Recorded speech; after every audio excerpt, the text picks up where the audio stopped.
اللہ تبارک و تعالی نے اپنی رحمت سے جس طرح بعض لوگوں کو خاص فرمایا،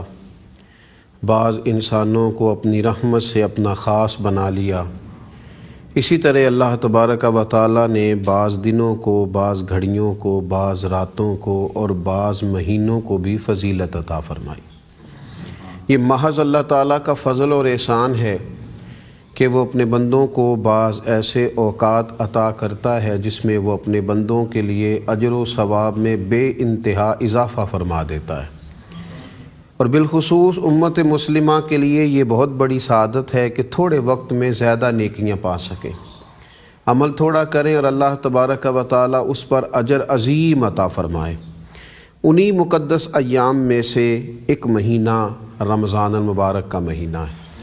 جو اپنی فضیلتوں کے لحاظ سے برکتوں، سعادتوں، رحمتوں اور بے پناہ رب کی عطاؤں کا مجموعہ ہے۔ اس ماہ مقدس میں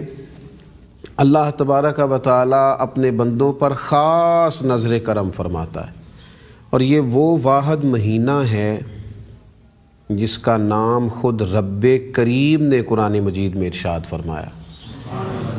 شہر رمضان الذی انزل فیہ القرآن،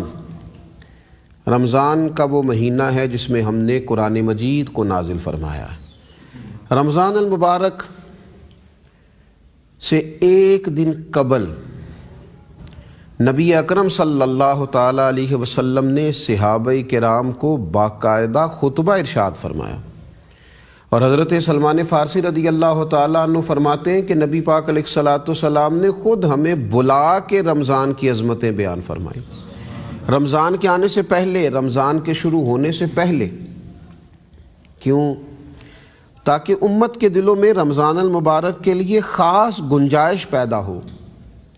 کسی شخص کے آنے سے پہلے اگر اس کے استقبال کی بات کی جائے، اس کی فضیلت کی بات کی جائے، اس بندے کی بلندی درجات کا ذکر کیا جائے اور یہ بیان کیا جائے کہ وہ بڑی فضیلت والا شخص ہے، تو دل کے اندر اس شخص کی عظمت بیٹھتی ہے۔ لوگ بڑے شوق ذوق سے، بڑی دلچسپی اور دل جمی سے اس کا انتظار کرتے ہیں کہ فلاں بڑا آدمی آ رہا ہے۔ اللہ کے پیارے رسول علیہ السلام جس مہینے کی خود عظمت بیان فرمائیں، اور خود رسول پاک صلی اللہ تعالی علیہ وسلم باقاعدہ اہتمام کر کے صحابہ کو خطبہ ارشاد فرمائیں۔ حضرت سلمان فارسی رضی اللہ تعالیٰ عنہ فرماتے ہیں یہ شعبان کا آخری دن تھا، حضور علیہ الصلاۃ والسلام نے ہم سے فرمایا کہ اے لوگو، تم پر ایک عظمت والا مہینہ سایہ فگن ہو رہا ہے، وہ تم پر سایہ کرنے والا ہے، جو بڑی عظمتوں والا، برکتوں والا مہینہ ہے۔ فرمایا یہ وہ مہینہ ہے جس میں ایک رات ایسی بھی ہے جو 1000 مہینوں سے افضل ہے۔ پھر رسول کریم صلی اللہ تعالی علیہ وسلم نے فرمایا یہ وہ مہینہ ہے جس کے روزے اللہ نے فرض کیے، اور رات کا قیام رب کریم نے نفل رکھا ہے۔ اور حضور علیہ الصلاۃ والسلام فرمانے لگے جو اللہ کے قرب کی نیت سے اس مہینے میں نفل ادا کرے گا، اللہ اسے فرض کے برابر اجر عطا فرمائے گا، اور فرمایا جو اس ماہ مقدس میں فرض ادا کرے گا، اللہ دوسرے مہینوں کے بدلے 70 گنا زیادہ اجر عطا فرمائے گا۔ اور حضور علیہ الصلاۃ والسلام فرمانے لگے یہ صبر کا مہینہ ہے، اور صبر کی جزا جنت ہے۔ اور حضور علیہ الصلاۃ والسلام فرمانے لگے یہ غربا پروری اور غم خاری کا مہینہ ہے، اور کریم فرمانے لگے یہ وہ مہینہ ہے جس میں مومن کا رزق بڑھا دیا جاتا ہے۔ فرمایا یہ وہ مہینہ ہے جس میں کسی بندے نے اگر کسی کو روزہ افطار کرایا تو حضور فرماتے اس کے گناہوں کی بخشش ہو جائے گی، اور اس کی گردن کو دوزخ سے آزاد کر دیا جائے گا۔ عرض کی یا رسول اللہ صلی اللہ تعالی علیہ وسلم، ہم میں سے تو ہر شخص اتنی طاقت ہی نہیں رکھتا کہ روزہ دار کو افطار کرائے۔ تو حضور فرمانے لگے یہ جو بخشش والی فضیلت ہے نا، جہنم سے آزادی والی فضیلت، یہ تو اس شخص کو ملے گی جو ایک کھجور سے روزہ افطار کرا دے، جو پانی کے گھونٹ سے روزہ افطار کرا دے۔ یہ اس مہینے کی شان ہے، یہ اس مہینے کی عظمت ہے۔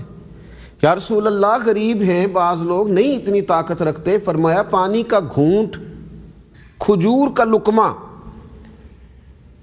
اس کے ساتھ اگر تم یہ سعادت پالو گے تو یہ عظمت تو تمہیں تب بھی مل جائے گی، اور حضور علیہ الصلوۃ والسلام نے فرمایا جو روزہ دار کو سیر کر کے کھلائے گا اسے تو اللہ تبارک و تعالیٰ میرے حوض کوثر سے جام پلائے گا،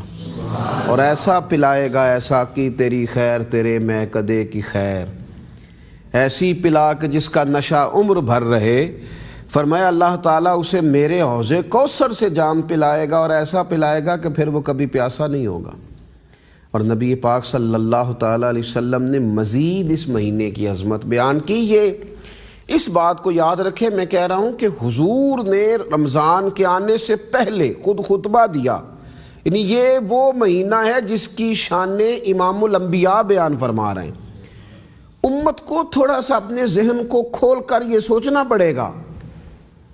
کہ آخر وہ مہینہ کتنی کو عظمتوں والا ہے جس کی عظمتیں خود رسول رحمت نے بیان فرمائی ہیں۔ حضور علیہ الصلوۃ والسلام فرمانے لگے یہ وہ مہینہ ہے جس کے شروع میں رحمت ہے، پہلے 10 دنوں میں رحمت ہے، اور فرمایا جو اس کا درمیانی عشرہ ہے وہ بخشش والا ہے، اور اس کا آخر جو ہے وہ دوزخ سے آزادی کا ہے۔ اور نبی اکرم صلی اللہ تعالیٰ علیہ وآلہ وسلم نے فرمایا جو اس مہینے میں اپنے غلام سے تخفیف کرے گا اللہ اسے بخش دے گا اور آگ سے آزاد کر دے گا۔ اپنے ملازمین پر، اپنے خدام پر، اپنے غلاموں پر جو اس ماہ مقدس میں تخفیف کرے، یعنی صرف روزہ نہ رکھے، تھوڑا سا نا جو اپنے ماتحت ہیں ان کا بھی خیال رکھے، نرا بھوکا پیاسا نہ رہے، دوسروں کا بھی تھوڑا سا احساس کرے۔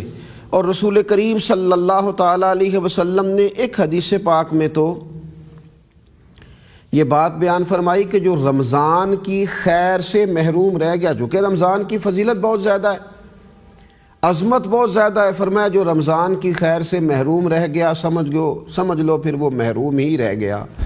اور جو رمضان میں خیر پا گیا وہ ساری رحمت ہی پا گیا۔ اس کو اللہ تبارک و تعالیٰ کی خاص کرم نوازیاں نصیب ہو گئیں۔ رسول پاک صلی اللہ تعالیٰ علیہ وسلم ارشاد فرماتے ہیں کہ رمضان وہ مہینہ ہے جس میں آسمان کے دروازے کھولے جاتے ہیں، دعائیں گویا اللہ کی بارگاہ میں حاضر ہوتی ہیں، بندوں کی التجائیں پہنچتی ہیں، لوگوں کی عبادات پہنچتی ہیں، دروازے کرم کے کھول دیے جاتے، اور حضور فرمانے لگے دوزخ کے دروازے بند کر دیے جاتے، شیطان کو قید کر دیا جاتا ہے۔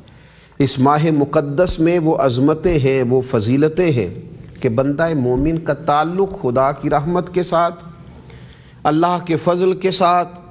بارگاہ خداوندی کے قرب کے ساتھ وہ تعلق بننا شروع ہو جاتا ہے۔ نبی کریم علیہ الصلوۃ والسلام کا جو اپنا رمضان کے ساتھ تعلق تھا نا بڑا گہرا تھا۔ حضور کی جو اپنی محبت تھی نا رمضان المبارک کے ساتھ وہ بڑی گہری تھی۔ میں اکثر کہا کرتا ہوں کہ جو لوگ اپنی عادات تبدیل کرنا چاہتے ہیں نا، جو بڑے پریشان ہیں کہ عادات نہیں بدلتی، وہ رمضان میں کوشش کریں سارا کچھ ہی بدل جائے۔ رمضان ایک ایسا عملی پہلو ہمارے سامنے رکھتا ہے۔ دیکھیں نا کوئی آدمی صبح 7 بجے اٹھتا ہے، کوئی 9 بجے اٹھتا ہے، کوئی خدا کی فضل سے توفیق سے فجر میں اٹھتا ہے، لیکن رمضان میں عادت بدل گئی، سارے سحری کے وقت اٹھ رہے۔